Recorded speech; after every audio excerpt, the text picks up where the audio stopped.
Hey guys, thanks again for tuning in. This is Agatha from All About Agatha, and welcome to my YouTube channel. Now, I have a couple of old videos here about being a student here in Canada, and I have received a lot of comments that unfortunately, I'm really sorry I'm not able to get back to you guys on time, but right now I want to take time to answer those because most of those are related to being a student here in Canada. Without further ado, I want to share more about my experience as a student here in Canada, specifically studying in Bow Valley College. So Bow Valley College is a public college here in Calgary, Alberta. Why did I choose to study in Bow Valley College? Now, first and foremost, the reason why I chose Alberta is because I have relatives here. So that is the main deciding factor. Because when you come into, when you try to go into a foreign country, that alone is very hard. So you need like a support system.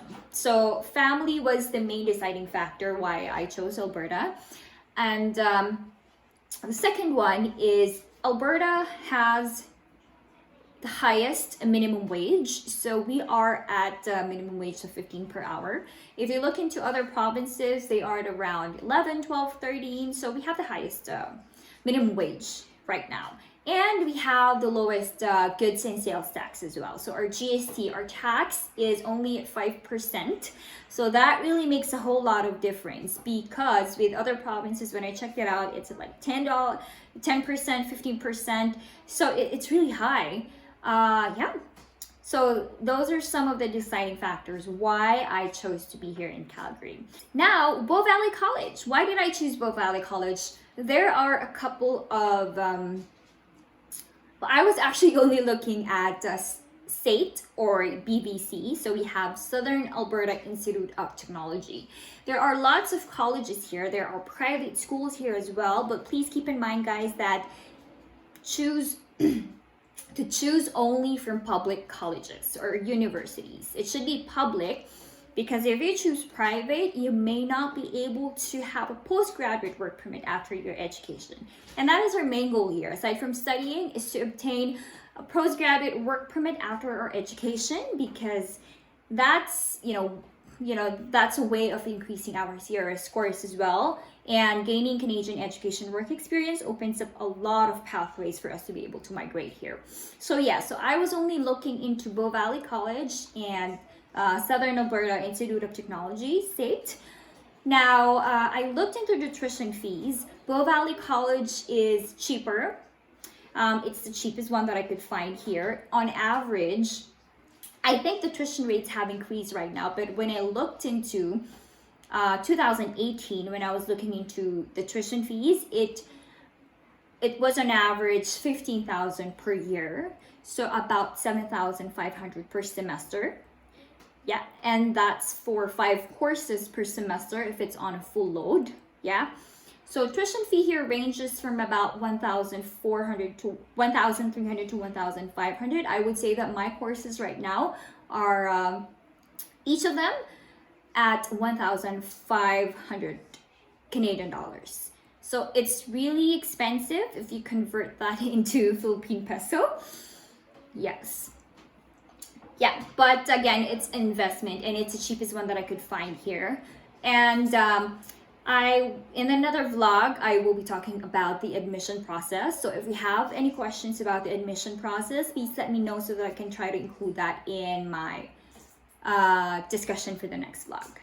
Okay, so most of the questions that I am being asked about Bow Valley College is, how is the environment? Now, I did not have much time adjusting to Bow Valley College. Firstly, it's not a university. It's not super big. It's not like, for example, in the Philippines, it's not like UP Diliman, UST, or Far Eastern University.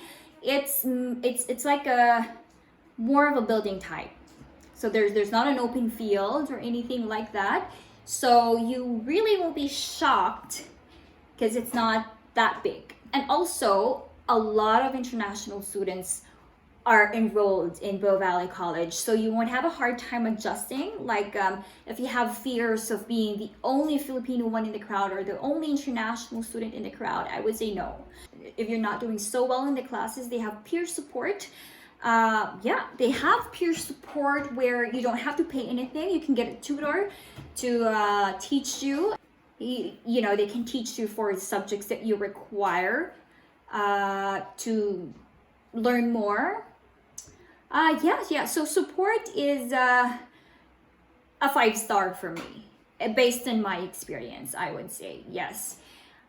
And then I am in a business administration diploma just because I have a background in being employed in the business sector. So that's where I could definitely relate myself. And when you come here and as an international student, there is like a letter of explanation that you provide to the visa officer as to why you want that program. And it should make sense, of course, yes. So I took business administration. And now, if you are in the business administration, there are majors that you can choose from, but you don't have to choose it right away because the first year courses are general courses. And then after that, you can get into your major courses. So there's business administration general, there's accounting, there is human resources, there's supply chain, there's marketing, there's a whole lot of them. So I don't know everything at the top of my head, but yes, yeah, you have those options. Now I'm on my last semester and I still haven't chosen my major, if I will go with general business or human resources. So I still have to check on that. I have to check on opportunities, pay, and you know, the pathway, career progression, and compensation. There's a whole lot of factors that you have to, you know, think about. But yeah. So if you don't want to major in something, then you can go with general business, which is a broader one. Yeah. Okay. Now I have received a lot of questions about what. Hi, would just like to ask if BVC is a good school? Yes, they are. The instructors are very good in delivering the learning material, and they are very interactive. So here. They are very interactive. There are slides that we do aside from oral presentations, and they're also more not into individual work. So most of my instructors have group work, team works, online works, take-home works, exams, discussion, presentation. So it's very interactive. It's an interactive learning. It's a way beyond the traditional method of teaching right now, which I would say is a better way of teaching. It actually depends on the student, but yeah, they are generally a good school. I have read negative reviews on their Facebook page, but so far I haven't experienced yet. I think the only negative experience that I have with them, although it's in their policy anyway, is that you have to pay the tuition in full before the class starts. Otherwise, you know, you'll get a late payment fee and you can be withdrawn from the program. So there was just a time that my savings were used up for a personal reason and I wasn't able to pay the semester in full. So I got suspended, I think, yeah, for a day or two before I was able to come up with a whole payment. The only thing that I wish they had was paying the tuition fee in installments, because I think other schools here have that. Yes, you can pay the tuition fee in installment, or you have a late payment fee or an interest if you pay it late, but you could still pay it in late. You're not going to be suspended or withdrawn from the program. Someone asked me about schedule. So I think, yes, most people are, when you start school, you're very much, I think, knowing the schedule is very important. So to be honest with you, that depends on your program. That depends on your course that you are taking. Because if your course, like for example, like for business administration, there's a lot of students here. So there's lots of classes, there's lots of courses available that you can choose from. But I know some friends who are, let's say, for example, in LPN, yes, they only have like one or two schedules that you can choose from a course, so you don't have much option. You just have to choose from those. But with business administration, I've seen different different time slots for different courses. So you just have to make sure that you go ahead first in line, before the registration starts. You have picked out your courses, your instructors, and the time schedules. And then once they open up, there is a set date on when you have to go in for the registration. So I would say come in once they open right away. It's online anyway, so be there. Let's say when they say 7 a.m., you should have everything filled out before 7, and then 7 you just register for the program, because it fills up so fast, because there are certain schedules that people are eyeing for. So it's possible that you don't have to go to school Mondays to Fridays. The maximum load that you can take for a semester is 5 courses. So for you to become a full-time student, which we require based on our study permit that we have to be a full-time student, we should at least have 3 courses per semester, and then the maximum number of subjects that we can take per semester would be 5. Yes. So you can fit in those 5 schedules in a day. Usually their subjects are 1 hour and 30 minutes long, twice a week. So the best schedule for me, I was only going to school. I only had classes Mondays and Wednesdays. So it's usually Monday. Let's say it's usually for one subject twice a week, right? So they have the same time, Mondays and Wednesdays, or Thursdays or Tuesdays and Thursdays. Yeah. So, and Wednesdays and Fridays or something like that. So it's generally 1 hour and 30 minutes per class session, and then twice a week. So what happened was, for me, the best schedule that I had, although it's really tiring, but if you're the type of person who could do away with like breaks, and you don't want any extra time, you could come into the school and just take all the classes and then come home. So that's what I had most of my semesters. So I jam-packed all my 5 classes. So I'm only having classes Mondays and Wednesdays. So so I had classes like 9:30. Yes. So from 9 to 5, Mondays and Wednesdays. So 9:30 to 11, 11 to 12:30, 12:30 to 2, 2 to 3:30, and then 3:30 to 5. Yes, Mondays to Wednesdays. So that's how hectic my schedule was. But that was okay for me, because, yeah, that was okay for me, because what I would do is I would just have a heavy breakfast before I come into school. And then I just have small snacks with me. And, sometimes you can go on breaks. Instructors do not dismiss you. Like, say, for example, if you have classes at 9 and then ends at 10:30, they rarely dismiss you at 10:30. Usually they would let you go about 10:20, 10:25. So you have enough time to go to the other side of the building, or go find your next class, and then go have a bathroom break. So it's fine. And then you can leave the class anytime if you want to go to if you want to go to the bathroom. It should be fine. It should be fine. So yeah, if you could do with that schedule, then that's the best way I would say that you can do it. And so you can work Tuesdays, Thursdays, and Fridays, or Saturdays and Sundays. Yeah, that depends on who you are, but just giving you an idea of how my classes went. And also, you are okay with taking online classes. Now, I always have at least one online class per semester, so that takes a little bit of load in going to the classes personally. Depends on how you handle online classes, because for some, it may be a struggle to study on their own, which was also hard for me depending on the subject, because you have to figure it out on your own. Although you can speak to the professor and all of that, but mostly, like, yes, it's self-study. So that would depend on the learner, because there are some learners that would really need an instructor to be there to discuss it with them, and to reach out to classmates as well. Some learners would do well in that environment. So it depends up to you. But yes, you are allowed to take online classes as well. There is just a limit.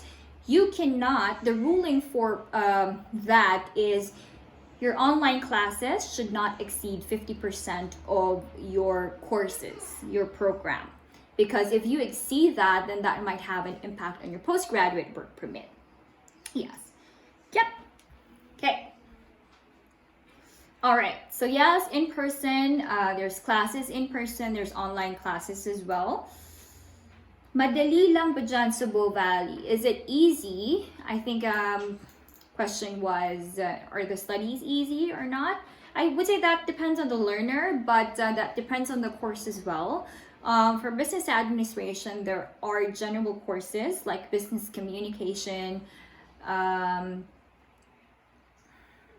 Yeah. Yeah, but that would depend. But I would say it's not that super hard. The instructors are there to support you as well, and not really hard. No. Okay. Now, the tuition fee that I mentioned earlier, 15,000 on average, that does not include books that you have to pay. Yeah, so quotation, if you look at the website, estimate of books per semester is around 750. But my tip for you is wait for the first few days of classes, because your instructor will let you know if it's mandatory to buy a book or if it's not. Because I've survived my 2 years in Bow Valley without, with not having to buy all the books. Because some instructors don't require it.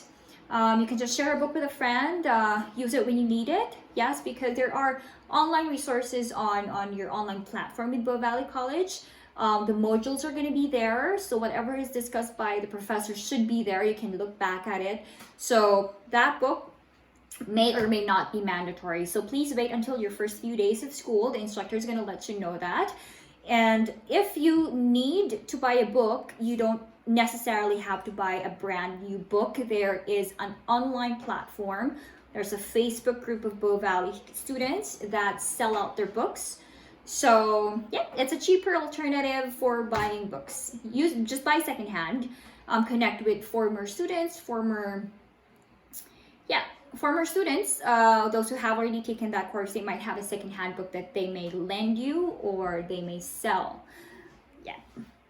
But there are courses, there are programs, or there are subjects that would require you to buy them, because aside from, because there's an online access, some activities are done online, and those are individual ones. So sometimes you have to buy it. Those are the ones that are expensive. I think about $100 every online access that you have to purchase. So that's the only thing that you can share with anybody else. But those are some of the tips.